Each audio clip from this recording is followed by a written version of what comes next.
You don't pick that life picks you.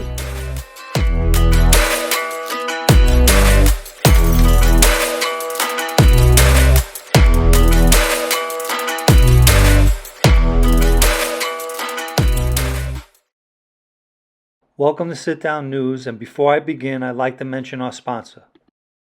Ratchet is a clothing company from the UK started by a young man with a vision, a dream, and determination. They have various prints and styles for men, women, and children. I'll include a link to their website down below in the description for this video. How's everybody doing? I hope everybody's okay. Question and answers tonight. Let's get to it. How would the shelving process go? Would the administration send for you and tell you? Well, first of all, I've never been shelved, so I really don't know the process, but I can tell you that the administration can do whatever they want. More importantly, when people mention that word shelved, I don't think they understand the concept behind it. Shelved means the family's telling you, we would kill you if we could, but since we don't kill guys no more, we're going to put you on a shelf. So it's the equivalent of getting yourself killed. Are there any soldiers that don't report to a captain? The answer to that question is yes, because I believe each member of the administration gets to have a guy with them, and naturally that guy would not report to a captain, he would report to whoever he was reporting in the administration.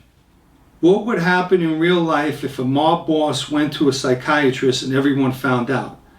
I assume they're talking about Tony Soprano.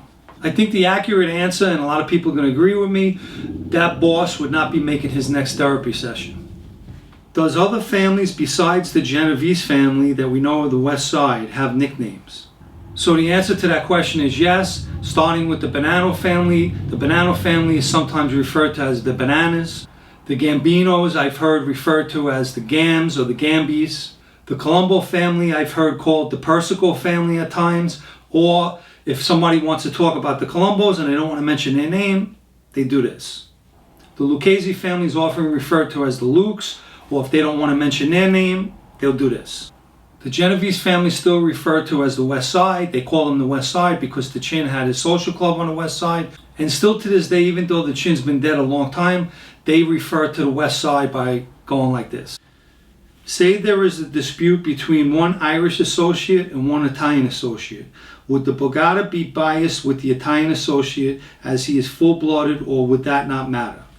Technically, it shouldn't matter what the associate is, whether he be Italian or Irish, because right is right. However, the Italian in that situation would probably have the upper hand. So this question is asking me why I let Ronnie G talk to Sideburns like that.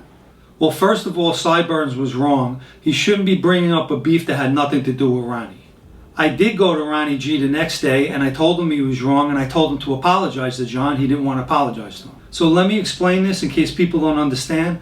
Ronnie was a captain. Ronnie didn't have to talk to John. Ronnie could have told Johnny Sideburns, you want to talk to me? Go get a skipper, go get your friend, and come back. John would have had to go get Big John to go talk to Ronnie. He didn't have to talk to him.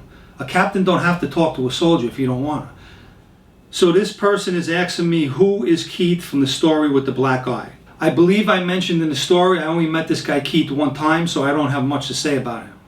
What was the beef between Bubsy and Keith? I'm not going to go into too many details, but it was over a woman. How did things get made right after Dom went down? I also mentioned in the story that Dom was accidentally knocked down that day, so there were no issues over that.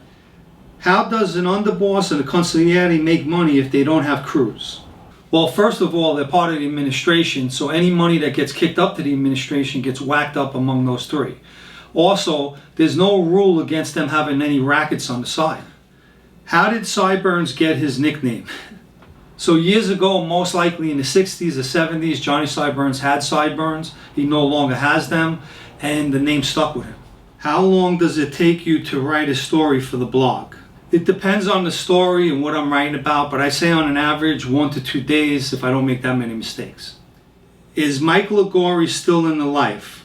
As far as I know, Mike moved away out of New York and he is not involved in the life. Back then, had you told him you wanted to get him inducted, would he have been in agreement? Back then, probably yes. Today, I don't believe he would. From what I understand, he has a little son, so I don't think that he would get involved. Plus, he's no longer in New York. Have you seen Bobby Luisi's video where he's talking about you? I haven't seen it, but I hope he's talking good about me. Bobby and Paulie are both good guys. Go check them out. They got a good show. I'm definitely going to watch it now that somebody mentioned it. I'd like to thank everyone for submitting the questions. Anyone that has any questions, you can put it in the comments down below and we'll get to them. I hope you enjoyed the story. If you would like to subscribe to this channel, you could do so down below. If you would like to subscribe to my other channel, the Unlimited Substance Podcast, I'll put a link in the description.